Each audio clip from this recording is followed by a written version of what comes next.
Late at night on the beach, a huge group of college students is having a wild party. Mitch reminds everyone to put their phones in a bag so nobody can take incriminating pictures or videos that could get them in trouble. Suddenly Vance and Gilbert bring a ball made of a goo that they found in the sea.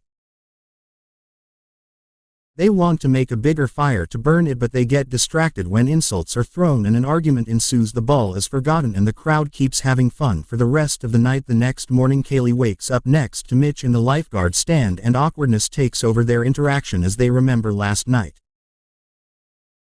While other four friends wake up in a car, Marcia awakens on a table and immediately throws up. Kaylee looks around and notices lots of abandoned objects on the sand but no more people, which is strange. There's also a bird stuck on the ground and Kaylee is shocked to see it sink into the sand. When Marcia begins moving, Kaylee tries to tell her not to do it, but it's too late. Her feet are stuck and she can't pull them out no matter how much she tries. When her hands touch the sand, they get stuck too. At first, the group in the car thinks she's pranking them, but her screaming and tears prove she truly is afraid. Vance wants to help her and ignores the others. When they try to stop him, he jumps out of the car and only takes a couple of steps before he falls and gets stuck too. When Vance starts yelling in pain, Mitch and Jonah want to help him, but the girls stop them. As Vance begins to sink into the sand, Jonah tries starting the car but it won't work. Mitch throws a buoy tied to a rope but doesn't fall close enough. By now Vance has lost half his face and when he tries to raise his head, very thin strands pull him back down. In just a few minutes, both he and Marcia disappear into the sand. Afterward, the group discuss what to do. They can't call 911 because their phones are in the trunk and the car battery is dead, so Jonah still can't make it start. Kaylee puts her hand near the sand without touching it and everyone is shocked to see some mysterious strands coming out. That moment Gilbert wakes up. It turns out he's been stuck in a trash can with a naughty drawing on his face because of a party prank. He starts insulting his friends for leaving him there and tries to get out, ignoring the warnings the others are yelling. It isn't until they mention 2 people are dead that Gilbert stops moving. He admits his body is sore from being stuck there, so Mitch reminds him that in a few hours the tide will push him towards them. Then Kaylee drags Mitch inside the lifeguard stand. Jonah watches them with jealousy and Chanda reminds him he needs to let go. While the mysterious strands try reaching for the car tires, Kaylee and Mitch find some alcohol in the cooler and start drinking. Hours pass but nobody shows up. The sun is getting strong and the people in the car try to cover themselves with a towel. Kaylee finally gets brave enough to ask Mitch what they did last night and Mitch assures her they only talked. Mitch finds some sunscreen in the lifeguard stand and Kaylee throws it at her friends in the car. As they discuss last night's events, they realize the rest of the partygoers didn't leave, they were eaten by the sand. Everyone cries except for Gilbert, who starts freaking out because the heat is burning his skin. Jonah tosses him the sunscreen, which calms him down for now. At that moment Kaylee notices the goo ball all dried up and broken in two. Ronnie realizes it looks like it hatched, which means it's not a ball. It's an egg, and the monster that came out of it is the thing in the sand eating people since it was only born last night. Kaylee deduces it isn't very big yet. She gets a sausage from the cooler and throws it on the sand. Now everyone can see how the strands drag it underground. They throw a few more sausages because they want to see how far the monster reaches, but the strands keep coming out. A bird comes down to eat one of the sausages only for the strands to catch it and quickly kill it. They throw the last sausage in another direction and the monster doesn't eat it, so that's the safe zone. It's not very far but still enough to make it dangerous to reach it. The group begins arguing again and Ronnie points out they haven't seen a single car or person pass by in hours, so she can't be this simple. Refusing to give up, Jonah grabs 2 surfboards from the back of the car and throws them on the sand. The monster doesn't react, so he jumps on them safely. Now he can alternate the boards to move without danger. When Kaylee reminds him not to put his fingers too close to the sand, Jonah stops moving and announces they need to talk.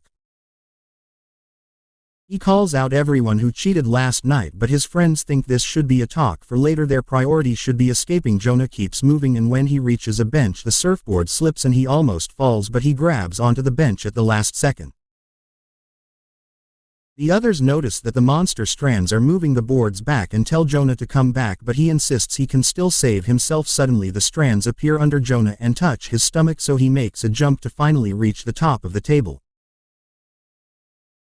The strands left bleeding wounds on his skin and Jonah starts to feel dizzy, so he lays down while hearing a pitching sound in his ears instead of his friends' worried voices. After a few seconds of resting, Jonah snaps out of it and complains about the pain, explaining it feels like 1,000 jellyfish. Since the wounds aren't very deep, Ronnie concludes the strands are poisonous. Jonah takes a deep breath and forces himself to move. Since there's a bag on the bench, he finds some food and accidentally drops a banana, which doesn't sink. When he picks it up, he notices the strands and lowers the banana again. But the monster only comes out in the sand, not on the bonfire spot. Then he jumps off the bench to land on the same spot and nothing happens, which confirms his theory the monster hates fire. To celebrate, Jonah eats the banana only to watch in horror how his stomach wounds begin expelling pus. Haley calms him down with gentle but firm words, telling him to get back on the table and check the bag again. He finds some drinks and begins tossing them at his friends, but when he's tossing the last can, the bench cracks and he slips. His wounds drip more pus before they start popping and bleeding, causing him to scream in pain. With tons of effort, Jonah keeps moving and manages to get back on the table. At the same time, the surfboards are moving on their own, which means the monster is taking away any means they may use to move. Then the strands appear under the car to attach themselves to the tires, trying to move them. Gilbert asks about the phones and Ronnie begins pulling at the back seats to reach the trunk, but they won't come off. She announces she'll try standing on the bumper to open it instead, but the metal is hot, so she must cover the trunk with the towel. Before moving, Ronnie tells Chanda that she wrote a letter for her mom in her notebook and asks her to deliver it if something happens to her by holding Chanda's hands for security. Ronnie crawls on the trunk and lowers her body to stand on the bumper. Meanwhile, Kaylee checks on the others. Jonah is unconscious and Gilbert will pass out soon from the heat. Not to mention the can metal is digging into his skin. Ronnie manages to put the keys in the lock and starts opening the trunk, only for the lid to slip down. Thankfully, she holds on and doesn't fall. She tries again and the lid hits her legs, causing her to slip and land on top of the trunk, closing it again. Haley points out that the trunk is too wide, so she'll have to lean back. Chanda and Rooney roll up the towel to use it as a rope, but it's still not long enough for Ronnie to lean back and open the trunk. At the same time, Mitch and Kaylee remember that there's a rescue hook in the lifeguard stand and pass it to Ronnie, who has trouble moving because the car shakes when the monster pierces the tires very carefully. Ronnie finally manages to open the trunk, but before she can reach for the phones, another car appears on the beach and honks so loudly that it startles her. Ronnie slips and the trunk closes, catching her fingers, while she screams in pain. The others start yelling and waving their arms to get the new person's attention. The car stops near the table and Officer Alex of the beach patrol lowers his window to tell them the beach is closed. The friends explain what happened, but Alex thinks they drank too much and doesn't believe them, ignoring their warnings. He gets out of the car but nothing happens. Alex checks on both Jonah and Gilbert walking around the beach without issues. It turns out the strands try to grab his feet but can't get through his boots. He mocks Gilbert for his size and the drawing on his face before trying to pull him out, to no avail. Then Alex checks on Ronnie but he can't get her fingers out either. He keeps insulting everyone and implying they consume something illegal, so Kaylee yells at him for being useless. Alex goes to the lifeguard stand and begins arguing with Kaylee and Mitch, still not believing their story and threatening to use force if they don't come down, since the duo refuses. He reaches for his pepper spray and accidentally drops his car keys. As soon as he reaches down to grab them, his hand gets stuck. Kaylee tells him to use the pepper spray, and when Alex sprays the strands, they disappear underground and let go. Alex screams in pain when he discovers his arm has already been eaten and falls on the sand because the monster has started to pull him down. Using the ramp on the stand, Ronnie gets close enough to grab the pepper spray and ignores Alex's cries for help, letting him sink to his death. After seeing Alex's boots, Mitch puts on his flip-flops and asks Chanda for her towels, planning to use them to cover his feet. He catches the first one with no issue, but when he reaches for the second, the railing breaks and he falls on the sand. The monster strands immediately reach for him and grab every inch of body they can reach, so the others have to watch how Mitch slowly bleeds to death and his body sinks into the sand. The strands even disintegrate his shirt and come out through his eyes and mouth. Once the body is gone,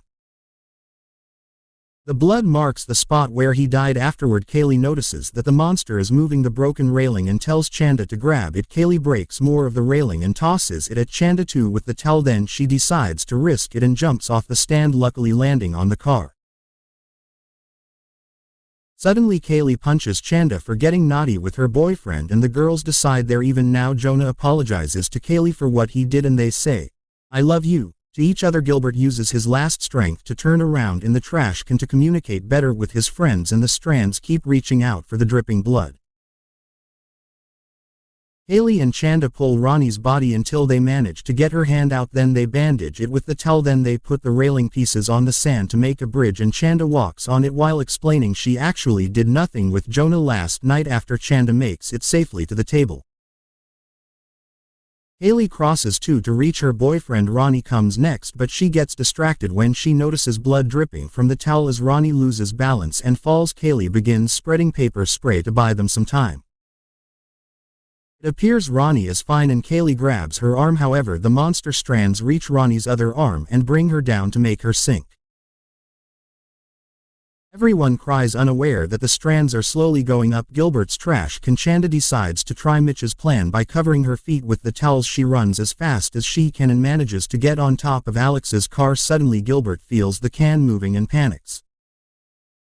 But it only lasts a few seconds. Right after he announces it's over, he spits blood as big tentacles come out of the can to wrap around his body. They immediately bring him down, only leaving a trail of blood behind. Then the monster shakes Alex's car, causing Chanda to fall on the hood and hit her head, which knocks her out. Several hours pass and night falls. Chanda finally wakes up and discovers there's a raft on top of the car. She tosses it on the sand to reach the table, and now she can help Kaylee bring Jonah into the car. At that moment the ground starts shaking and Kaylee falls back onto the raft. When she is about to return to the vehicle, a glowing tentacle comes out in front of her and tries to attack, but since she dodges it only closes the car door before disappearing. Then Kaylee climbs on top of the car and grabs a gas can, only for the tentacle to come out again and destroy it, spreading gas all over itself. Kaylee grabs a second can and empties it on the sand before taking some matches from her pocket. When the tentacle tries to attack her again, Kaylee lights the matches and throws them at it. So the entire tentacle catches on fire as the creature squirms and screeches. Chanda opens the door so Kaylee can get in the car too. The monster tries opening the door, but the girls pull it back to keep it closed. It also tries hitting the car with its now bigger strands, to no avail, so it decides to disappear. The girls take a moment to regain their breath and realize Jonah is dead, so they break down in tears. The next morning a surfer finds the car and knocks on the window to wake the girls up. They come out and walk on the sand without issues, meaning the monster is gone. While Kaylee and Chanda start making their way home, the creature is swimming in the sea to try to reach a new beach with fresh victims.